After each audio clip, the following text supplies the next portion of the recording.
एक तरफ तो हमारे देश के प्रधानमंत्री ये बयान देते हैं कि पैसे पेड़ पर नहीं उगते, दूसरी तरफ प्रधानमंत्री ये कहते हैं कि देश की अर्थव्यवस्था को अगर पटरी पे लाना है तो इस तरीके के कड़े कदम उठाना बेहद जरूरी है। ऐसे में सवाल ये उठता है कि अगर देश की अर्थव्यवस्था को पटरी पे लाना है तो क्या उसके लिए 100 करोड़ के विज्ञापन का प्रसारित करना भी जरूरी है?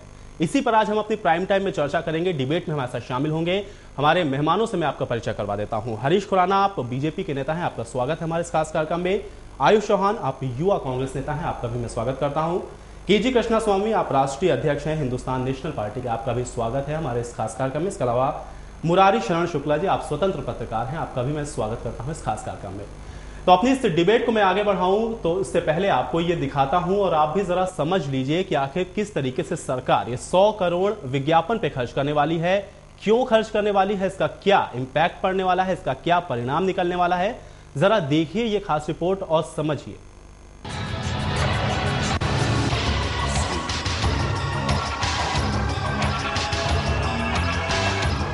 डीजल पेट्रोल की महंगाई का काला सच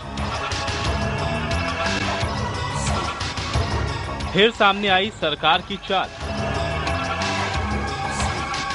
आपकी कमाई का क्या है हाल? विज्ञापन के नाम पे लगाया करोड़ों का चूना। 100 करोड़ बदलेंगे सरकार की तस्वीर। क्या आपको पता है कि सरकार आपकी गाढ़ी कमाई का क्या उपयोग कर रही है?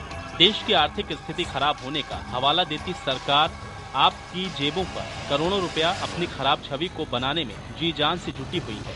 एक तरफ जहां देश में लाखों करोड़ों लोग दाने दाने के लिए तरस रहे हैं, वहीं सरकार आपकी गाढ़ी कमाई से 2014 के आम चुनावों की तैयारियों में लग गई है।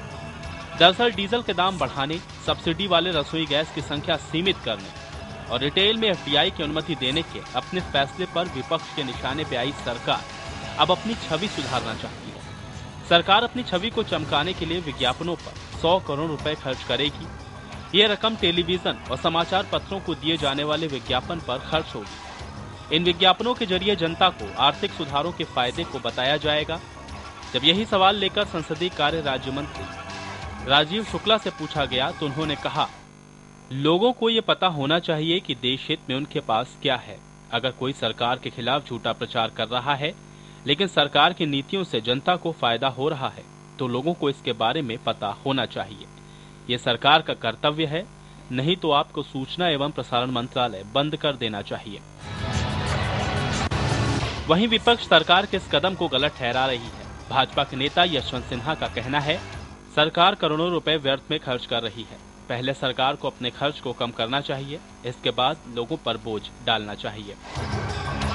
राजनीतिक मामलों के जानकार कहते हैं कि सरकार को लोगों को ये बताना चाहिए कि उनकी क्या मजबूरियां हैं, उसने कड़े कदम क्यों उठाए।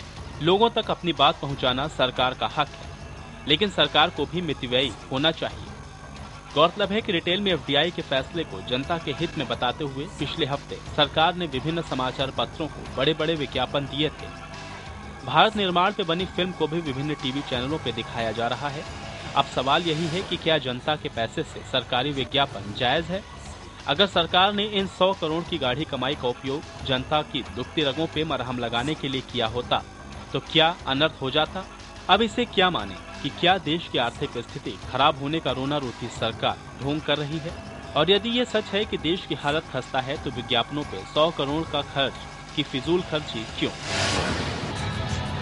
सुदर्शन न्यूज के लिए अरुण कुमार शिवहरे की रिपोर्ट।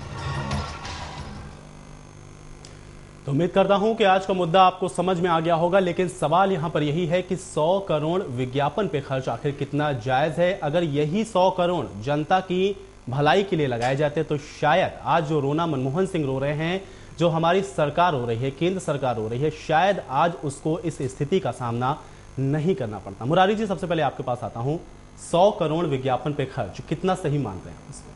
देखिए, भारत में औद्योगिक विकास का दर 10 साल के निचले स्तर पर आकर 0.1% रह गया है। निर्यात पिछले 3 साल के सबसे निचले स्तर पर है। आयात भी बहुत तेजी से गिरता जा रहा है। भारत का राजकोषीय घाटा बहुत ज्यादा बढ़ चुका है। भारत में इन्फ्लेशन का रेट, मुद्रास्फीति का दर बहुत बढ़ रहा है। यानी भारत की अर्थव्यवस्था पूरी तरह से बैठ चुकी है, पूरी तरह से धराशायी हो चुका है।